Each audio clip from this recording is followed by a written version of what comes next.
Good afternoon.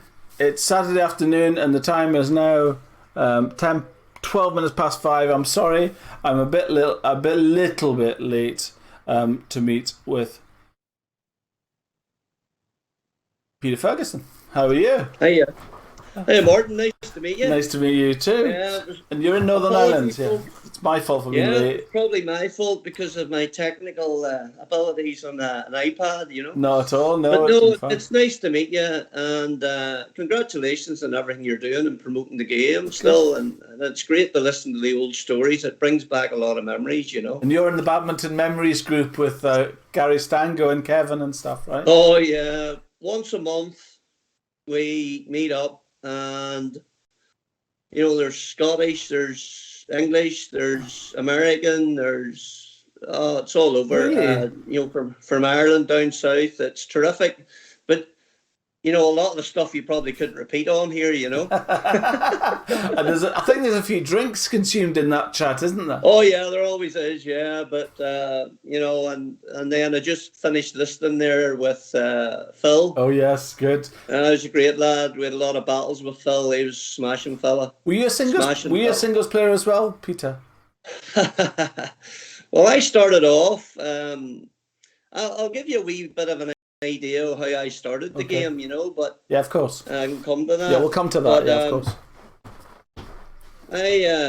I'm from Coleraine, right, on the north coast. Yes, which is not far from Port. Is it 5 miles from Portrush? It's something like that, right? It's not far at all. 4 or 5 miles from Yes, Portrush. nice, lovely area. But yeah, it's terrific. Yeah. Great for sport. But in primary school, I played a lot of football. Yeah. And I thought I was going to go into that area, but the history was my father was a very good golfer. He played off two round Port Stewart. Really? Yeah, I love. Well, and played Royal Portrush and all. At 59 years of age, Really? he passed away, but he's still playing off two. Wow. He was on the international panel for indoor bowls and outdoor bowls. Really? And that's where I got my sport from. I had an older brother, George. He was 6 years older than me, and I always thought I was going to play football. There was a local Irish league club, Coleraine, and we used to play for them, in the age groups, and that was the next progression. But in the summer, we played everything: golf, tennis, cricket. You name golf it, in your area is just phenomenal. Oh yeah, phenomenal up there. Yeah. And do you live far from that now? Yeah, I'm about 70 miles up down the Ards Peninsula, down a wee village called Corridor. I moved up here in '86, but So sorry, is that west of Coleraine then? Oh, south, east, southeast. Yeah, south. Right. Okay. Yes. Yeah. Okay. Yeah. Yes. Okay. Yes. Okay. Yes. Southeast, of course it is. Yeah, I'm sorry. Yeah, no. So I ended up going to the local grammar school, and they were very strong in badminton. Right, hey, stop there. Stop right there. You're going way ahead of me here. Let's get back to the beginning. Let's get to the sequence, because you're answering all my questions in the wrong order. So let's get back to it proper. So your full name. Oh, Peter Ronald Ferguson. I'll probably get a bit of stick about that, but that was after my dad, Ronald. That's nice. Ferguson. I always liked that, didn't I? I didn't have a middle name, but I always, I always liked it. My brother had one, but I don't know. I think it was something about being christened. My brother apparently had one because he was christened and I wasn't. So, my dad says it was something to do with some ethical choice of, I really wanted to have your own choice. I think realistically it can be asked. Well, I was born on 23rd of April 1960 on St George's Day. Right. And my brother was called George, thank goodness. Yes. Otherwise I'd have been George. No disrespect to my brother. What age are you now? I turned 61. Excuse me. I suppose a couple of weeks, yeah. 2 weeks ago. Crazy. Who's the Crazy. interview that's just turned 60? Connor Doyle. Connor Doyle. Just turned 60 on the 31st of March, yeah. Very similar age. Great family. Great family. They seem to be well known, don't they? Oh, totally. But, again, I'll probably we'll come to that. Later on if you want, of course. I'll try and keep in Thank sequence you. for No, you. that's fine. It'll all come in the goodness of time for Yeah, sure. hopefully. And Coleraine is where you're from originally. And is that where your family are from Yes. as well? Is that Yes. Yeah. We always lived there. Yeah. all your days you've been in Coleraine? You went to school there. And is there all of the schools there? Is it a big town, Coleraine? I remember it'd be quite a It's size, isn't fairly it? big. There would have been a big grammar school there and an intermediate school and a couple of girls' school. I went to an all boys school and they had over 1,000 boys there and we had boarders from China and Really? everywhere, you know. Yeah, it was incredible. Like we had the best facilities. You know, there was rowing in the River Bann and rugby. There was a 9-hole golf course on the school Wow. grounds, and So is that private school? no, no, no, no, Wow. no. But it was unbelievable. But it generated Olympic, the rowers, Yes. Alan Campbell and other rowers from Coleraine, but no, it was a terrific school. I went there, I started there in 71. Really? And as I say, I played all sports, and my brother was a very good badminton Was player, it? George. Yeah, and he would have been in sixth form. And they had a group of boys that played, and they were winning Irish, Ulster championships, the Ulster schools, and then you'd qualify for the Yeah. Irish, and they Wait, were hold on. winning Let's go those, back. Let's go back. Let's stay in sequence. If we get in sequence, if I get in sequence, then we'll get the whole thing, right? All right, It'll sorry, I it'll thought come. you wanted me to No, go no, to no. We'll go school through there. the whole thing. We're going to come to all of it. All They were right, saying okay. so. Brothers and sisters, you got a brother George. Yeah, And what age? What's your age difference? 6 years 6 years. older. George was 6 years older. And was he? Do you think an influence in you getting into badminton? Was he already into it? Yeah, yeah. And what was it? Okay, what age were you? So what age did you first play? 11. And was it part of school thing, Peter? Yes, that's what I was saying. When I went to Coleraine Yeah. Inst, it was a big and they had about 5 teachers that were interested in it. Now none of Brilliant. them were the sports teachers. It was French and maths and so on and Wow. so on. But they didn't coach us. We just, there was a club. The seniors played, I think, on a Monday. The intermediates played Tuesday. Then there was a free for all on the Wednesday, I think, and then Friday was the year 8s as well. First years was then. I know it now as a Yes. year 8. So George encouraged me to go along, and I thought, well, he played it, so I went along. And Jim Flanagan would have been the teacher that was in charge of the badminton setup. Yeah. What was he like? And he was a PE teacher kind of thing. No French. All right. Languages. Right. I see. Yeah. And he showed us, basically told us how to count the game. And he used to stand and umpire at the Did net. he? And we rotated, there was maybe about 20 of us in a small gym with a low roof and the beams were hanging down. Really? And we used to play up the sides of the court, the back of the court, One you name court. it, and then one court, and then you get on to play. And that was it. That's how I learned the game, and it was nylon shuttles. Yeah. And how many people would have went to that club About 20. every time? That was first year. Yeah.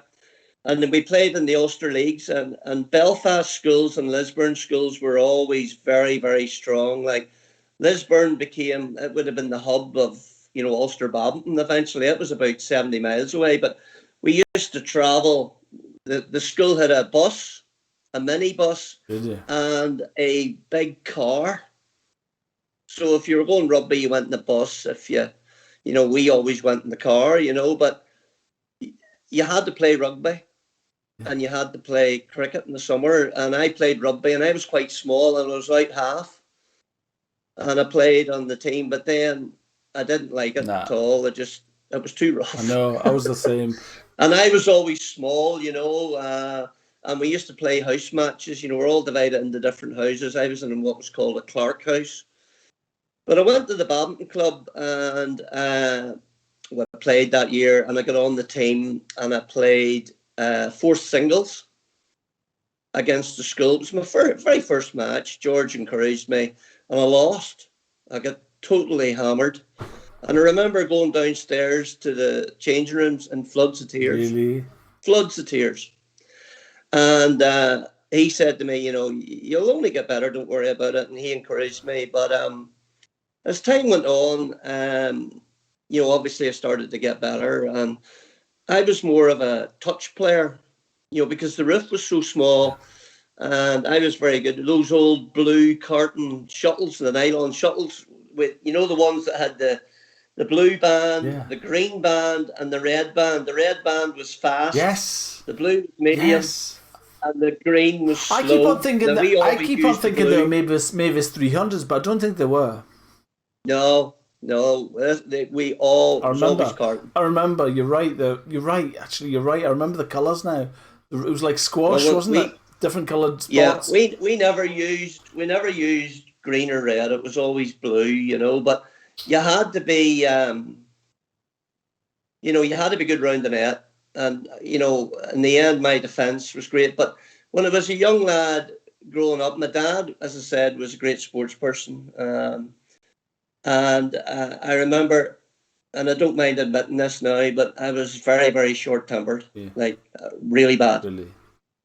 Really bad. And it was frustration at myself. And I remember my first racket, it was a white Slazenger, but it wasn't great. But my real first racket was the Dunlop Max Ply 0.5s. Wow. And I remember playing with it. And as I say, I was progressing. I then played number one. And we only focused on singles, really, and played the odd game of doubles. It's quite unusual considering there's so many people on a single court. It's quite unusual that you focused on singles. Yeah, well, the matches, you see, were singles. It was 4 singles and 2 doubles, So I remember playing one day, and Jim Flanagan was there, the teacher, and I was getting so angry, and it's terrible to admit this, but I kept hitting the racket against my toe until it broke. The wooden frame, yeah. I thought you meant your toe. Sorry. No, I broke the racket, and I was pretty embarrassed, but I went home and I thought I'm going to get killed here, So I originally was going to say, I hit it against the floor, the post, and then I said no. So my dad said, "What happened to your racket?" And I said to him, "I lost my temper. And I hit it against my foot until it broke. And I just thought that was it." And he didn't shout at me or anything. Now, my dad would encourage me. If I won, okay, well done. But if I lost, he would always ask me what happened or why or whatever, But anyway, he took me aside and he said, I'm going to teach you something here for life. And I said, right. He said, I can give off to you and whatever, but he said, you have to learn from this. It's a sign of weakness. And I went, what do you mean? And he said, well, basically, if you lose your temper on court, it gives the opposition a lift. And you need to learn to control that and put the aggression into the game without losing your temper and giving the opposition a lift. And that was my lesson. And, going through my life and teaching PE, frustrations, whatever else, if you ask the kids in school that I used to teach, I used to say to them, do you think I was short-tempered? No, definitely not. But I was. And I learned my lesson. I got another racket and then we played, quite a bit. And then... Sorry, did you have to buy it yourself or did your dad buy it? No. I can't honestly remember. I must have got it for a birthday present or something. Right. But I used to walk 3 miles to school up a big hill at the end. So did I. It's funny that. Yeah. And then rain, snow, whatever. You'd play and I had one of those big long carton hold-all bags. Yes. And I had my school bag in my back. And I'd walk home again after practice. But as it developed, there was a gentleman called by the name of George Henderson. Now, the Henderson family was famous up in this area, Coleraine and Londonderry and all, because there was a crowd of brothers and cousins, and there was at that time you could play international badminton in the winter, or then cricket in the summer internationals. Yes. There was another brother who was a rugby international, Noel Henderson, and played badminton. So they opened a sports shop in Coleraine called Hughie and Henderson. And, They were absolutely brilliant to me. Yeah. And what happened then was he was invited up to school to do a wee bit of coaching with us, with everybody, because we didn't have coaches. No. And then, And so how long? the one thing, Sorry, Pete. How long had you played for? At this point, about a year maybe. Right. Okay. Or maybe a couple of years.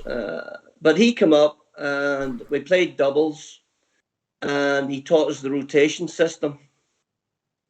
Where if you hit it high to me, you made to the tee, and we played the rotation. And there was not a lot of schools playing that system. And that's how I learned my doubles.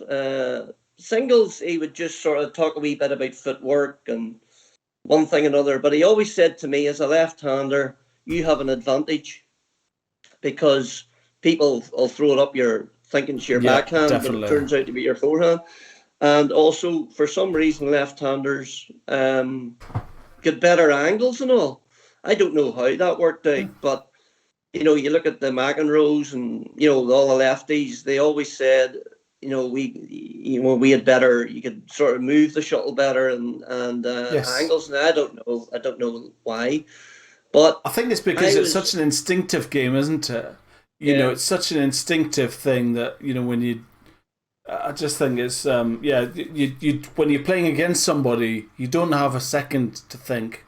You do something quite instinctively, and then if you do that, with the left, so you naturally think of playing down the left-hand side as the right-handed person. That's and you don't have a second to think. It was an advantage. There was no doubt, but I was right-footed. I played cricket right-handed. I played golf right-handed, but I played badminton left-handed. And the brother was exactly the same, yet none of her parents were left-handed. So I had a very good eye-hand coordination, growing up. And I took to the game. But George Henderson was very big influence on me. And they looked after me as I sort of moved up the ranks. And then, by ways, he looked after you. It sponsored you almost, kind of thing, was it? Or? No, well, yeah. Stringing rackets, and I would go into him for advice, and they helped me get a bit of sponsorship later on. But I was friendly with his son, who was a good player. Right.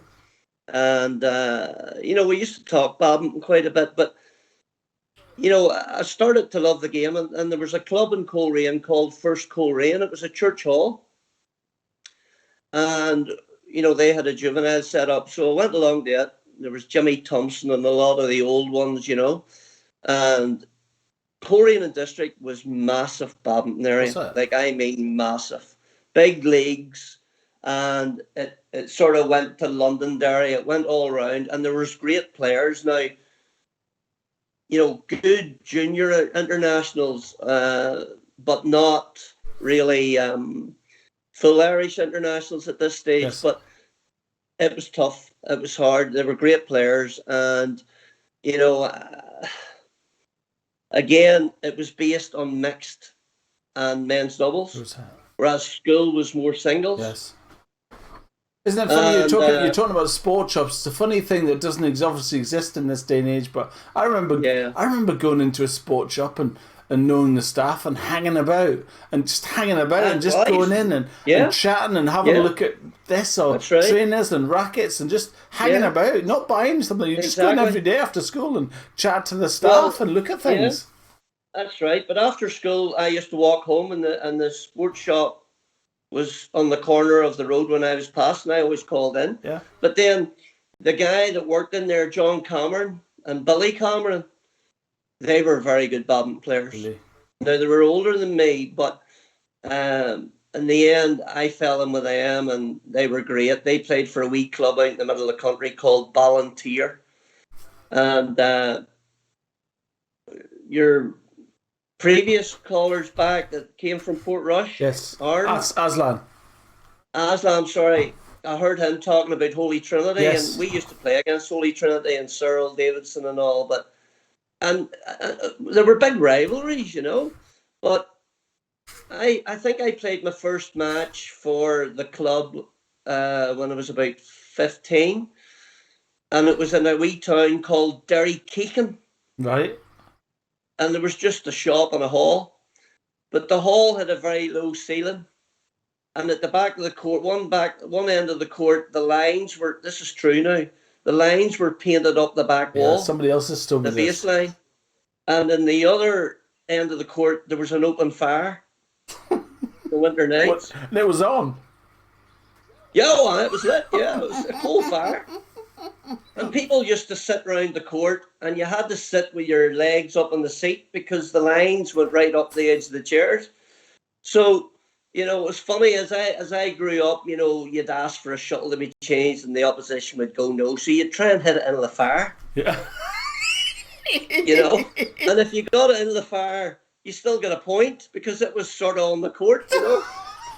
Oh yeah, there's many halls like that. There was another hall, I can't remember the name of it, but if you put your racket up above your head and jumped, you could touch the ceiling. Really? My goodness. So, there was a man standing there and he said, "Have you any questions?" And I said, "Can you show me how to hit a clear?" No, you couldn't. But, it was halls like that. I look back now and, it's going to sound stupid, but it taught me to play the shuttle flat. Yes, keep the shuttle I low. agree. I agree. My net play was exceptional, because it had to be. Yes. Our club, in our league, there was a town in Annick. I'm from south of the border, near Berwick upon Tweeden. I played in Berwick, and they had a very high hall. But Annick, they had a very low hall, and you just know, right. When somebody came in that you'd never seen before, and without knowing who they are or where they're from, you'd see them playing Annick. Yeah, and they're playing in a hall where you can, like you say, you couldn't quite, but you feel that you could jump up and touch the ceiling. But the drives, great drives, and I think Kirkcaldy in Scotland, in Burnt Island, Kinghorn, I'm sorry, their hall's quite low, and the backhands of the players in those halls are incredible, absolutely phenomenal. They had to be. Yeah. But the other thing about the matches for First Coleraine, the suppers were brilliant. Were they? You had the men brought sandwiches and the ladies brought sticky buns, as we called it. And you used to have a break, and you go in and have your sticky bun, your sandwich. This in league matches you're talking about. Yeah. Yeah. But we used to get home at 12 or 1 o'clock and get up and go to school the next day and all. But it was quite funny. But my school playing career then, I started to play and I got better, obviously. And we were playing against the Belfast schools, and I was doing really well. And I was entering tournaments then, in Belfast and Lisburn, Ulster tournaments, and I was doing really well and started winning these. Won the odd tournament, but because I was from Coleraine, it was nearly like I was outside the. We used to call them country bumpkins. Yes. But there was another player, and as it turned out, we became the best of friends, and we had a great partnership. And I heard Connor mention yesterday, was Ricky Craig. Right. Ricky played for Friends School Lisburn, and I could never beat him. Really? And then George Henderson, the guy from the sports shop, come up one day that we were playing, and he told me how to play him. Really? Yeah. And I pinned him at the back of the court, basically, and then switched it sort of a drop across court. Yeah, slice, yeah. And I ended up beating him. Wow. And that was really the turning point, because after that, then I had a bit of a hoodoo on him, but we remained great friends, great respect. And I made the Ulster under-16 team, was my first representative. Yeah. And believe it or not, I think the tournament might still be going. It was in Nottingham. Right. And we went across, and of course, that was the first time really we used feather shuttles. Was that? Yeah, and we did very well. I had a good tournament, and I come home. What age were you now? What age are you talking about? Well, I was under 16. Right, 15. That's all right. Yeah, and there was a big, youth set up in Ireland at this stage now. There was, winter provincials were being played between Munster, Connacht, Leinster, and Munster, which you got a lesson on from Conor Doyle the other day. I had to ask. Yeah. So we played Ulster matches, and then it developed into Irish matches. I got on the Irish under-18 team, and and then I got on the. That's big, right? That was a big thing, wasn't it?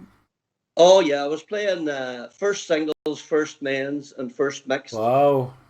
Because I was starting to win a lot of tournaments, triples, if you know what I mean. Yeah. Playing, there was a Painted tournament every Christmas that Bob Gahoon, who's a legend in Lisburn, organised, and there was something like 6 centres across Northern Ireland, and there was like 1,500 kids were playing in underage groups, Wow. So that was a big thing, and we did that. And then I played Irish under-21 when I was still 17, 18, and I did very well in that. Won the doubles and, a mixed and so on. But it wasn't possible really, without travelling. We were travelling to Lisburn, which was 70 miles, and you had to get there. Yeah. And, the likes of my dad would run me, and then friends, Billy Cameron that was playing, and the school were very good to me. And yeah. But the laugh was, it was the day that. Sorry, I don't know that one. That's it. That's Alexis. Alexis, just come on. She doesn't know that one. I know. I heard that. I heard it as well. I haven't told her that one. But no, and at the same time, I was playing a lot of tournaments in Coleraine and District, minor A level, and getting the finals. And I remember this is the type of thing that people were doing Coleraine. One Saturday, we got to the Irish finals for Coleraine Inst in school. So I had to go to Dublin and play in the finals. Wow. Yeah. And in the evening, I was in 3 finals in Londonderry. What? So I had to get to Dublin and then back up. Now you're talking Coleraine, about 200 miles to Dublin. And then from Dublin to Londonderry would have been, I'm guessing, like maybe 140 miles. Wow. So what happened was there was friends. Now, they were on the Coleraine committee. Russell and Sylvia Kennedy, lovely people. They had an estate car, a Ford. I don't know what Ford it was, but we set this up where I went down with the school, and they arrived in Dublin, and they had a mattress in the back of the car for me. Wow. So I played the finals, and then I finished, and I was given permission to leave by Jim Flanagan. He said to me, providing we win, so we did all right, we always won. And I got out in the car and got in the back, and I slept really in the car, in the mattress, while they drove me up to Londonderry. And then I got out of the car, went on court, won the men's singles, won the men's doubles, and lost the mixed. Yeah, so that was in one day. And then you had to go from Londonderry to Coleraine, was 30 miles. So people were exceptional, they were really, really good to me. And around about that stage, I heard you talking to Phil about contracts. Because of George Henderson, I was offered Yonex terms at 17. Really good. And what does that mean, terms? Well, we called it terms. They'd call it a contract now, where they offered me, it was brilliant, like 1 racket and 1 at half price. A pair of shoes and 1 at half price. Really? And the shoes were I remember them, they were wee green and blue half and halves, and a price was £3.50. 1 kit, shirt, shorts and socks, and then what we called a tank top. Yeah, tank top, yeah, I remember that. Yeah, so I played with them, and it was a Ness, it was a green racket with a silver frame. Metal now at this stage we were into. And that's what I used. And then... And did you say it was Yonex that was? Yeah, Yonex, yeah. But I was only with them for a short period of time, because I started to break through into sort of senior squads, and about 18. So it wasn't these kind of contracts, they're not particularly tying. You're not like stuck to them and you can't go somewhere else, you can't do this or that, are you? No. Yeah. No. Wasn't really. We didn't sign, and they offered us it, and you said yes, and you just come over to school one day and it was sitting there, and that was it. And of course, we thought it was the bee's knees, I was the only one that ever got professional. Yeah, of course. But I remember the Irish team come down to Coleraine Town Hall, and I was 16 or 17, and the names of the past, like they were warriors, like they were hard players. Fraser Evans, John Scott, Bill Thompson, Clifford McElwain, Brian McKay, and the girls were, they were very good. Of course, you had Barbara Beckett. I don't know if you've heard of Barbara Beckett. She was probably one of our first full-time players. She was some player. And then in the Irish setup, you had John Taylor, a left-handed singles player. You had Wendy Orr and Mary Dinan. Now, Mary Dinan was unbelievable. But the other one, there was two Bell brothers, Adrian and Colin, and there was Clifford McElwain. And there was a lot of players about at this stage, but they invited me into the squads anyway, and it was a learning curve. I was a young boy from Coleraine, and I was going up and playing matches against some players. I'm not going to mention names, but I had to learn to look after myself, put it that way. Because if you didn't learn, you just got walked over, So, example would have been, there was a guy renowned for giving bad line calls. Right. And, I hit about 3 line calls, and I thought, no. And I was nearly too scared to challenge them. These boys, like, and they bank on that, don't they? Some people bank on that, don't they? Yeah. So what happened was, one day I spoke to George Henderson about it, and he says it's quite simple. Just do the same back. That's right. And I said, I can't do that. That's cheating, So what happened again? We were playing, and he did it twice, and I thought, right. So he hit this very high serve to me, and I left it. And it was in about a foot, like. So I just went. Sorry, it was out. No, it was really, really hard because we were brought up with the ethics of the game, And I went out, and he called me up I remember the finger, called me up to, these guys were older than me, called me up the net, and he said that was in. I said, I know it was, but if you're going to call them out, so am I. And I was nearly scared, But he went, Fair enough. And I had no problems with him ever again after that. But, it was things like that if you didn't let it go. So the boys then realised, that I was sort of going to try and hold my own. But, there's other stories, like the guys we played with, at the start of the game, you spun the racket. Yeah, of course. Back in the days. Well, it's rough and smooth. Yeah, you had treble at the bottom of the racket. So this boy played for Ireland, and he never lost a toss. Every time I played against him, he always won the toss. So I was selected to go with the Irish squad to play in the Welsh Open. This was I was 18, and I had to play with this guy. And unbelievable. These boys, like the type they were. I remember Bill Thompson playing, and the blood was coming out of his shoes. Yeah. These boys, and he had great battles with Phil Sutton. Really? Singles. But I was playing a bit of singles. I played Ray Stevens in the Welsh Open at 17 or 18. And I lost the first set 15-5, but in the second set I only lost at 17-16. Yeah, that's great. And I thought to myself, wow, I'm doing okay here. But I played with what was Fraser Evans, had the treble, I think, and we were to play an English pair, and he said to me, what do you want to do at the start?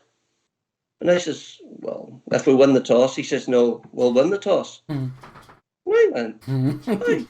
He says, just trust me, we'll win the toss. And I said, well, we'll probably serve then. So we went up to the guys, and he spun his racket, and they went rough or smooth, and they said rough. And, of course, we won the toss. But this went on. We beat them. And in the end, I looked at his racket. And in the bottom, trebling. Now, normally the rackets had trebling at the bottom just. Yes. It was rough or smooth. But he had trebling at the top. And it was the opposite. So this side was, rough at the bottom and smooth at the top. So he never... So...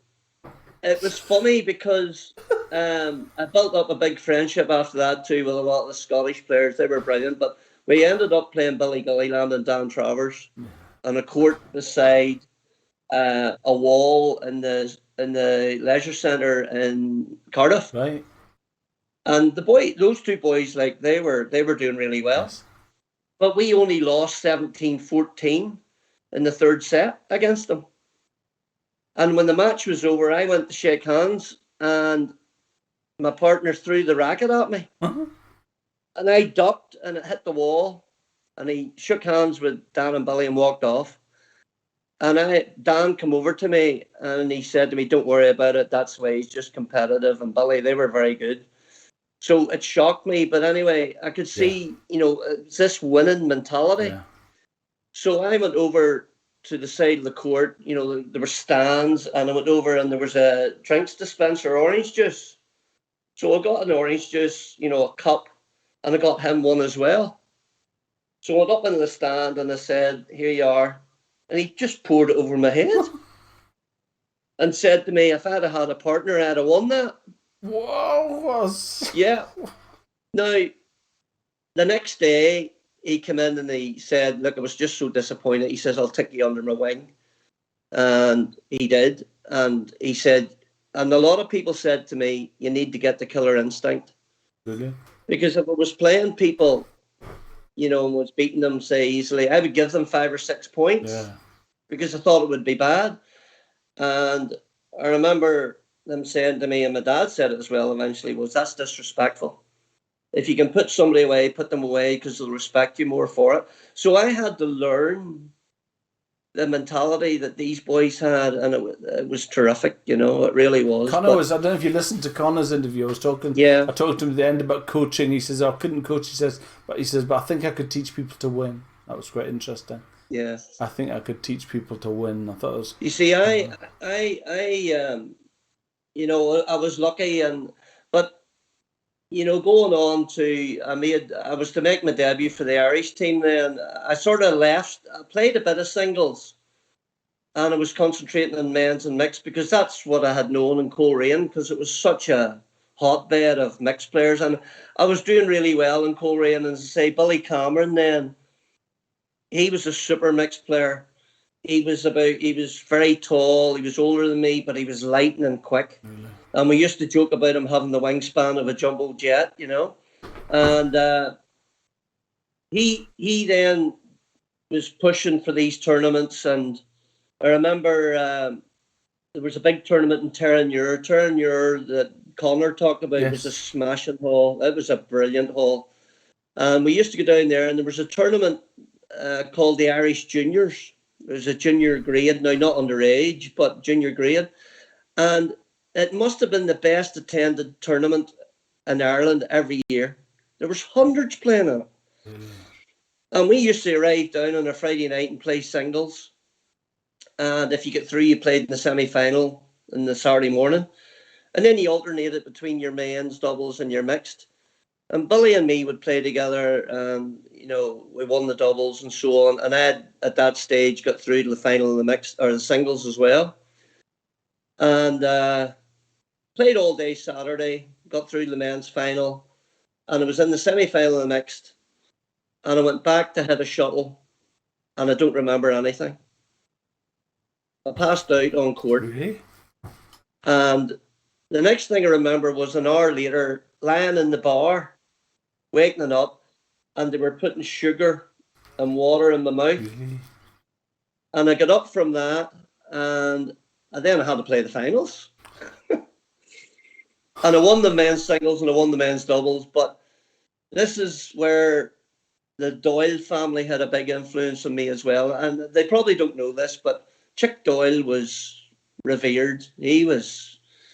I spoke to him when I was young, and I'd had a few Irish caps, but it's just while I'm talking about this because he took me to one side and he said to me, I was sitting at the back of the court and I was putting on a grip on my racket. And he came over and he said, "Can I have a word with you?" And he sat down with me, and he's a gentleman. And he said, "I love the way you play your badminton. You're so talented and you love to enjoy the game. Yeah.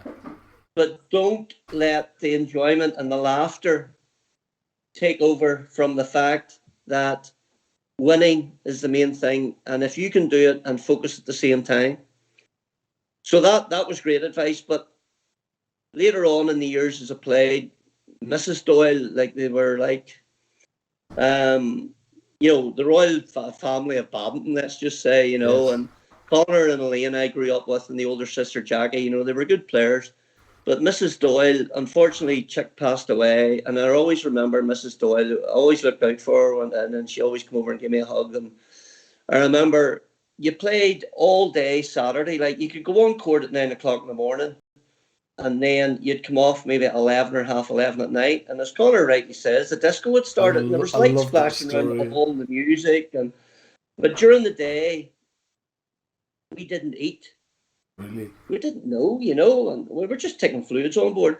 But Mrs. Doyle obviously knew that I had passed out, at this tournament. And I used to come up, and I don't think the girls and Connor knew this, but when I come up, she used to have a cup of tea sitting for me and a sandwich. Really? Yeah. And I'd be sitting eating a sandwich, and I'd be called on for the mix then. That's nice. So I'd go and play my mix, and then I'd come up, and she'd got me a fresh cup of tea. She made me eat. She used to say to me, "Have you eaten?" Really? And I says, "Yeah." But she was terrific, and I was so sorry to hear that she'd passed. But the Doyle family were revered. They were terrific. Yeah, sure. Lovely, lovely family. Yeah, good. Would you believe we've been chatting for 40 minutes already? I don't know what question I've got. What age when you played? You've answered that. Why did you... Well, I reached the Irish squads, and then I got on the Irish team. Hold on a second. Let me just run through these questions. Your first racket, you've told me, what was the name of your first club? What was the club called? Your first one? First Coleraine. First Coleraine. Presbyterian Church. Hall. The hall, and that was a very low hall, you said. No, it wasn't a bad hall. It was where we played the matches. It was Derry Keegan. The match was the hall. Derry Keegan, great name. We actually played I can't remember, it must be 5 years ago. Me and Aslan and a group of guys came over to Portrush to play golf, and we organised a badminton tournament in Coleraine. And we had a in the leisure centre in the centre of Coleraine. We had a mini tournament, and it was good fun. But we'd been out in Portrush on the Friday, and I think the game was on the Saturday. Party time. The Harbour Bar down at the Harbour Bar on the Friday night. It's now the Ramore Bar. The food's great. The guy with the patent leather shoes at the door. That's right. Love it. To be fair, I love it. Then that's a business, right? Love to see how much money comes in. Obviously not right now. Obviously not right now. But they have got some setup. I mean, you sit and having dinner. You go into the bar for a drink, and they call you for a table, which is over the harbour at a different building. It's still the Ramore. The Ramore Inn is one of the most popular restaurants in Northern Ireland. It's terrific. Yeah. It's still there. Yeah. It's a beautiful place. I love it. We've had some great laughs. We coached, you said. So your first coach was who, did you say? Well, it would have been, I suppose, George Henderson. George Henderson, that's good. Most successful event. Did you say you're always mostly singles? Well, I played singles at the start, and I got my first 4 caps in singles. Tell me something. I'm quite interested in. Did you ever? I got the feeling from Phil Sutton that he reached a level in Wales where it was quite a small community of badminton players in Wales, and you could only get to a certain level. And he was lucky to meet YC Lynn in Cardiff at the time. But you didn't ever feel that you'd run out of talent to beat, and that you should go onto a bigger stage, Peter? No, because as I said, those boys I was playing against were very good internationals. And they were holding their own against boys that were, at that time, early days, playing full-time badminton. Yes. But at 18, I did my A-levels, and the teacher said to me, "How'd you manage that?"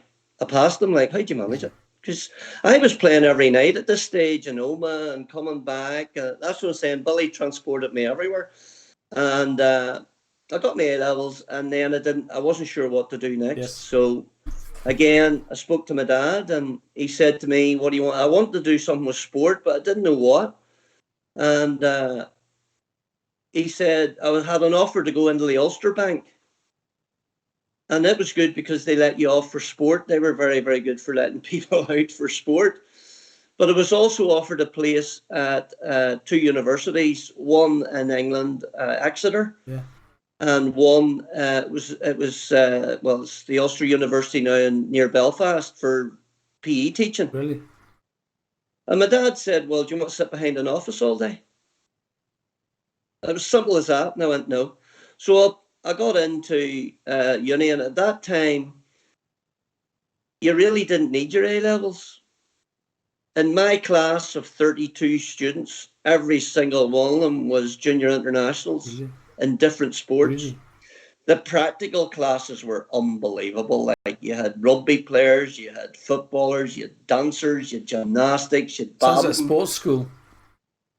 It was, it just was a university of sport. So I sort of moved up to that area then, and I played badminton, and I was called on to the Irish team then. I was sort of around about early 19, and I took the flu, couldn't play.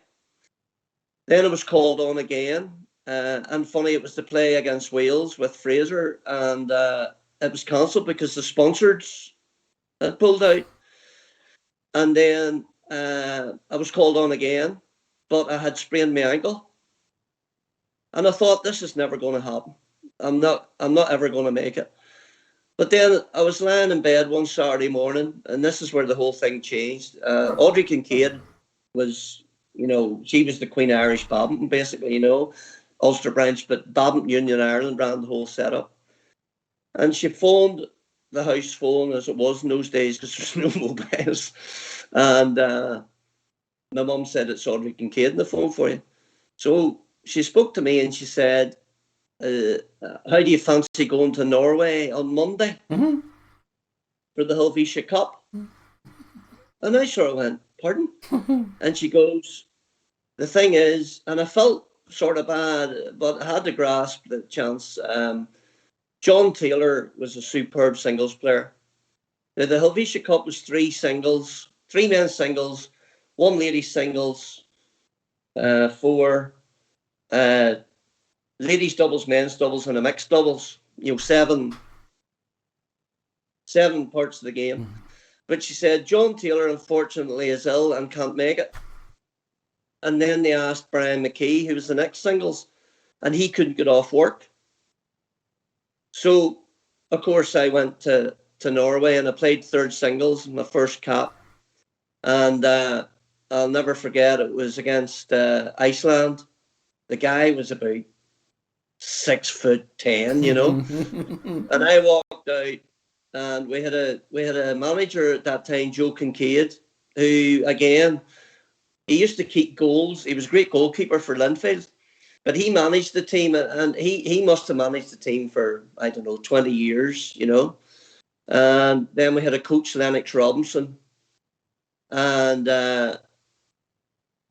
unfortunately they're both passed away now. But I remember walking out to play. I was so nervous; it was unbelievable. And we used to swap. Having to fly somewhere and all that stuff to play as well. That's all part of it. Yeah, that was my first time sort of in Europe, and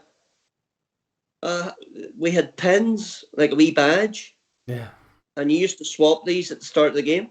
So I went over to the Icelandic boy at the net, and of course I dropped my badge, and I couldn't pick it up. I was chasing it, with the nerves. I just couldn't get it. And I remember him saying to me, "First cap?" And I went, "Yeah." And he goes, "Good." Like this, you see. So Lennox said to me, "Remember, play the shuttle about, move him about. He's a big lad. He'll be bad down at his feet and so on." Yes. But see, every time it went above my head, I smashed it. Yeah. There was and I won in 2 sets. Really? Which was terrific. I sort of thought, finally, and I was lucky to be there and appreciated that. We then played Austria, and I played third singles and won again in 2 straight sets. And then we played Wales, and it was funny there. Phil stirred up a whole lot of memories because I played YC Lim. Right. Did you? And he was something else. Yeah, really, yeah. But he beat me in 2 straight, but the team won 5-2 anyway. So we'd made the final. And we'd always done quite well in the Helvetia Cup, but we'd never won it. and it was for teams outside the top 6 in Europe. So you had England, Scotland was in there, Sweden, Denmark, England, Sweden, Denmark, Scotland. Who was the other big team? Can't remember. And then it rotated with Russia and stuff. But then the next group was the Helvetia Cup. So we played in it was like an auditorium, and the stage had the badminton court on it. Really? And you were introduced, and the crowd went back like a cinema. Wow. And it was on live TV. I could hardly put my shoes on now. And they had a grand piano, in the orchestra pit. And I remember walking on, and they played, the entertainer. Joplin, is that something like that? Is that? Yeah. And I walked on, and again, in those days we didn't really have drinks bottles, but you had water in a plastic cup. So I chased the cup off the table, and spilt the water, and Joe come up and wiped it out. And I was thinking, right, so I played this guy. He was very, very good now, obviously, but he beat me in the first set. I think it was about 13-love down in the second. And one of our boys shouted, I'll never forget it, "Can you play something different on the piano, please? Because this is certainly not entertaining." And I looked at him and thought, right, but I got 2 points and we shook hands and that was it. But the boys, Bill Thompson played great singles. Bill and Clifford won the men's, and then we won the mixed, and we won the ladies' doubles, and we won the ladies' single. That was the first time we'd ever won the Helvetia Cup. And I was just lucky to be there. And how was Ireland at the time compared to the rest of the UK, compared to England, compared to Scotland? How was Ireland doing? England, Scotland, Wales? Well, we would always lose to England. It was always tough with England because they were playing full time. Yes, I know. I got a job in '82 in a school, but we were doing some mileage, but we were part-timers. Yes. Scotland, we always had good games with Scotland, and then a lot of them went full-time, and the Welsh and us were always very close. But when we come home from the Helvetia Cup, it was a great memory, and I've picked up a trophy here for you. I don't keep many trophies out. Go on. But because we'd won this, it was great. I can't see it. I was lucky, but I get 4 caps at singles, and that was really the last. Listen, Pete, I can't see that trophy. Could you bring it in front of your face? Are you going to show us that later? Okay, go on. Let's go on then. Go on. Yeah, go. So they made 12 Waterford Crystal commemorative, and that is it there. Wow, look at that. That's cool. Which way? Can you see it? Can you come back a bit? Yeah, that's nice, isn't it? Wow. That's lovely. Am I going the wrong way? That's perfect, that. Look at that. That's and really cool. It was engraved, and the shuttle. I love the shuttle. It's lovely, isn't it? Yeah. And there was only 12 of those made, so I come home and I presented it to my dad.